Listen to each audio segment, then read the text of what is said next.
And now let's bring out the blue corner, Jerome Ataman.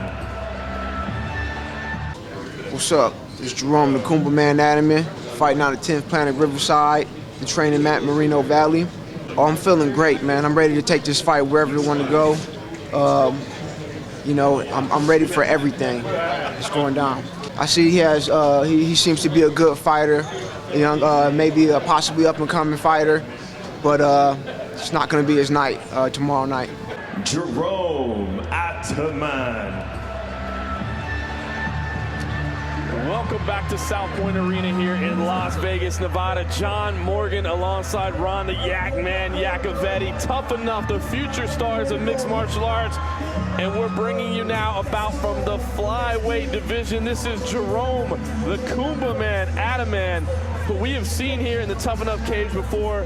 And Ron, Jerome always brings it, not sporting a winning record just yet in his amateur career, but this man who is originally from the Bahamas likes to fight, likes to scrap every time he's in there. And for my money, I'll tell you what, I just like watching the guy fight. Again, he hasn't been able to really break into the win column just yet, but he's brought it in the times that we've seen him here in the Tuff-N-Uff cage. Training out of 10th Planet Riverside, as you see those familiar green shirts of the Riverside, California crew. And Ataman has represented them well in his fights here thus far. Yeah, Ataman says that he likes to not only fight and record hip-hop music, he also likes to spread love.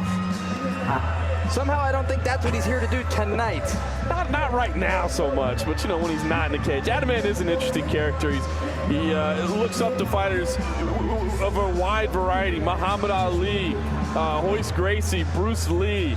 Those are his influences. I think that's incredible. Yeah. This is a student of the game. Somebody, you ask him what it is that, what is your favorite part about fighting? We ask all the fighters here when they come to the Tuff-N-Uff cage, starting their amateur career, what is it they like? Some people say, I just like to fight. I like punching people in the face. And he said, kind of a thoughtful answer. He said, the cage represents the love I have for others who I would stay and fight for when I can't just walk away. And now the red corner, Shai Lindsey. My name's Shai Lindsey, fighting out of Tap Out, Las Vegas. Definitely trying to finish it again. I want to put a statement for the 125. Great showing, nice place to fight at. Wouldn't want to fight nowhere else. It was a good fight. Hopefully, we can just bring on a second fight too. Shai Lindsey. Right about that, Ron, because here is his opponent, Shai Lindsey, just 19 years old, originally from Hawaii. In the flyweight division, you have a 5'8" Shai Lindsey against a 5'9" Jerome Ataman. So extremely tall lightweights. I think that's going to be intriguing because the flyweights are always an exciting division. They always have plenty of cardio. It's almost a cliche at this point, but they do have motor for days. And then when you add in the range of having that kind of lanky frame, I think it makes for an exciting matchup. Ladies and gentlemen, this next fight of the evening is in the flyweight division. Introducing first in the blue corner, with no wins and 2 losses, fighting out of 10th Planet Riverside, California, Jerome the Kumba Man Ataman. Standing in the red corner with 1 win and no loss, fighting out of Tap Out, Las Vegas, Nevada, this is Shai Lindsey. Your ref in charge of the action is Ryan Tackett. Shai. Gentlemen, we've been over the rules. Protect yourself at all times. Obey my commands at all times. Do you have any questions? Do you have any questions? If you want to touch gloves, do it now. Go to your corner. So flyweight action here at Tuff-N-Uff. Both fighters in the black trunks. Ataman has the blue tape on the gloves. He also has the braids. Shai Lindsey, the red tape. He's the guy with the tattoos, and dare I say it, he's the white guy. Ataman's the black guy. Can we say that? You can say that. We're not at the airport. It's perfectly okay. Thank you. 3 2-minute rounds scheduled.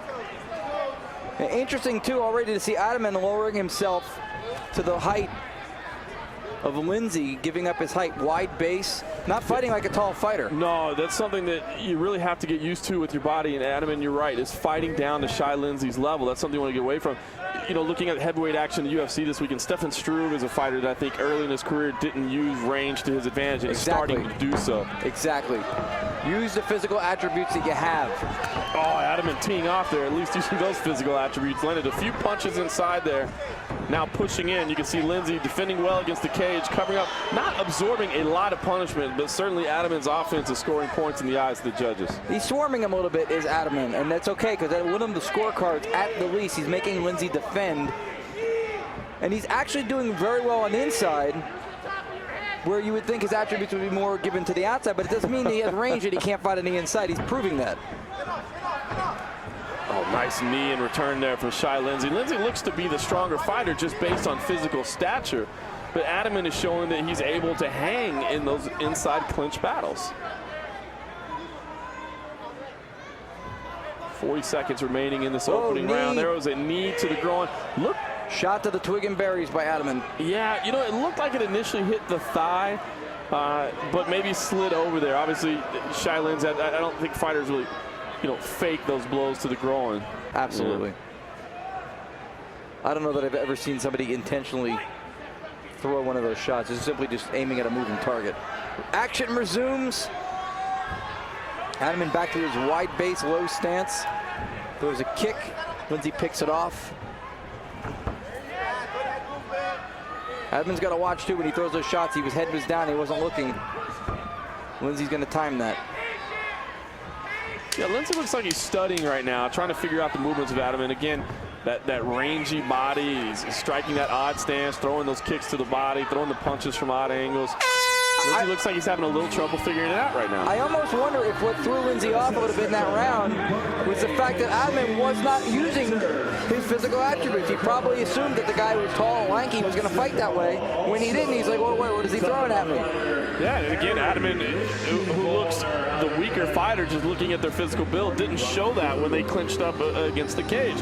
Ataman handled himself very well on the inside and was able to control that positioning. So I've got Jerome Ataman taking that opening round. It was a close round. I don't think Ataman really distinguished himself too much from Shai Lindsey in that period, but Lindsey just didn't answer back with much. He was just very passive in his approach to the fight. You sound pretty sure about that, almost adamant about it.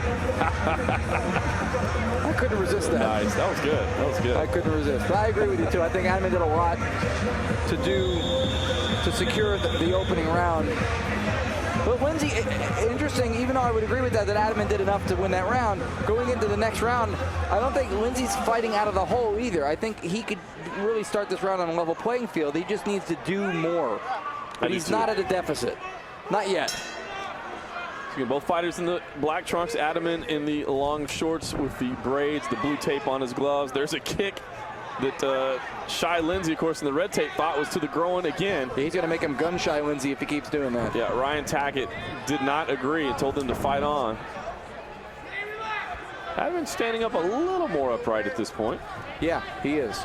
As I say that, he bends the knees and goes ducks down again.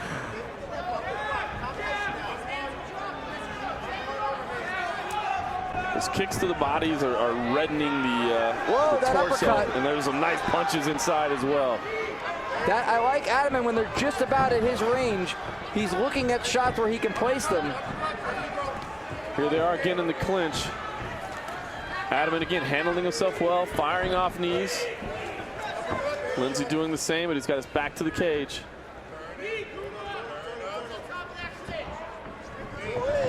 Lindsey is able to spin off the cage, but look at the trip there from Ataman. That was outstanding work. He took advantage of the position and what he was given right there.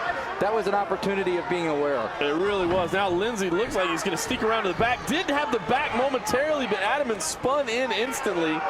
Almost took mount himself. Excellent transitions there. Ataman half mount on top. Lindsey very active underneath. Watch the up kicks by Lindsey. Ataman's got to keep his eyes open.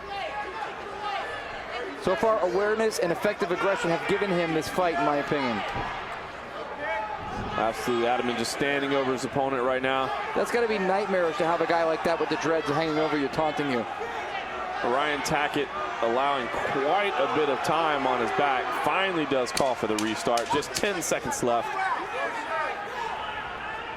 I don't think we're going to have time to get much off here. Ataman going to stay at range. Lindsey shoots in, but he's going to run out of time against the fence. Gets the takedown anyway. Ataman not real happy about that. Yeah, the takedown happened well after the bell. That one does not count. Usually protect yourself at all times means within the confines of the round. Not at the popcorn stand, not when you're buying a hot dog or between rounds. However, lesson learned. Yeah, Jerome Ataman, I'll tell you, again, I've got Ataman taking that second round as well. Again, just like the first, not by much. I don't think he's really distinguishing himself that much from Shai Lindsey. He's just simply doing a little bit more. He's staying more active. He's finding himself in the more dominant positions in the stand-up. He's controlling the center of the cage. And he's doing just enough to edge out these rounds. So I think Shai Lindsey is behind on the judges' scorecard. Is going to need a finish. You can see Ron Frazier giving him a bit of last-second advice. Really just needs to pick up the pace a little. Yeah, there's a tune playing, and one guy's dancing a little bit more than the other. That's the difference. That's Ataman. The Kumba man. Third and final round in this flyweight matchup. We've got Ataman ahead on the scorecards, not by much, but just enough. He's got the braids and the blue tape. And the first 2 rounds, probably. That's right. And Shai Lindsey looking to close in quickly. Now, Lindsey's in an interesting position because he could win the round, but he might need more than just that. Absolutely, Ron. Again, those first 2 rounds were close, but I think he's got to think he's behind 2-0. Beautiful slam there. Shai tried to take the back. He's going to end up in full mount. Ataman looking to roll. This could be a great position with plenty of time to work for Shai Lindsey. Lindsey in full mount. Ataman looking to buck and roll. Simply can't do it. Excellent base by Lindsey on top. Interesting that Ataman backed up to the cage that way. I would have thought his feet on the cage might have given him a little bit more leverage to buck out. He opts to go the other way. I'm not sure I agree with that move.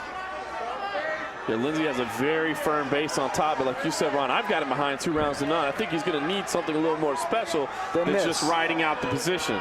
Yeah, it's one thing to get on the mechanical bull. It's another thing to stay on it when it starts moving. He's got to do something offensively besides smothering his opponent. Ataman doing a good job. You can see him clasping his hands, keeping the head tight, trying not to allow Lindsey any room to elevate and punch. Lindsey going to go ahead and punch the ribs anyway, do whatever he can. But it's tough to generate any power when you're not able to lift up and elevate and punch down. Here's the problem with all of that. What he's doing is what you would do in the first or second round or in a closer fight. He's winning the round. Finally does get up a little bit. Look at him moving the left leg very high, trying to tap that arm. Yeah, he needs a finish is what he needs. And he's got 15 seconds to do it. He could conceivably go for a key lock on that right arm. He's not doing so. Ataman gonna buck and roll and survive until the final bell. Lindsey pouring it on in the final seconds. That's the fight right there. Lindsey steps up and takes a victory lap, but I think that's a little premature, unfortunately, for him. Great work in the third round. To me, too little, too late. I've got Ataman taking this thing 2-1. We'll see if the judges agree. Here it is. Ladies and gentlemen, after 3 rounds of combat, we have your winner by decision, unanimous decision, the blue corner, Jerome the Kumba Man Ataman. The Kumba Man, Jerome Ataman, did what he came to do. 2 of the 3 rounds he put in his back pocket. He almost gave away the third. But even still, not enough. Wins a unanimous decision. Ataman moves on. Shai Lindsey will be back. And, oddly enough, so will we. Tuff-N-Uff continues right here from the South Point Casino in Las Vegas, Nevada. You know that's tough. Big shout out to the young dude. He was doing his thing. I said he wasn't going to be ready tonight. The Kumba Man, 10th Planet. You know, Chad Boobop Bollinger, Jeremy Fields. It's too much of us, man. We weigh too much. Shout out to the training mat, Moreno Valley.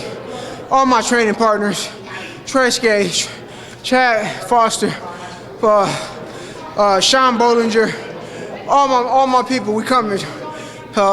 Crush Labs in the building.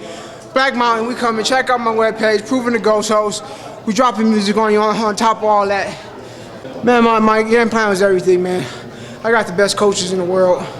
Hands down, they always believed in me. We only gonna get better. That's all I'm telling you. I don't talk like that, but I'm just gonna walk like that. I'm 3-0, believe that. Don't believe the record. You know, I feel like I was already the victor, so it's nothing new to me. It's good that the judge recognizes this time. A little disappointed I didn't get to finish. I had a couple opportunities I missed, but we're just gonna get better.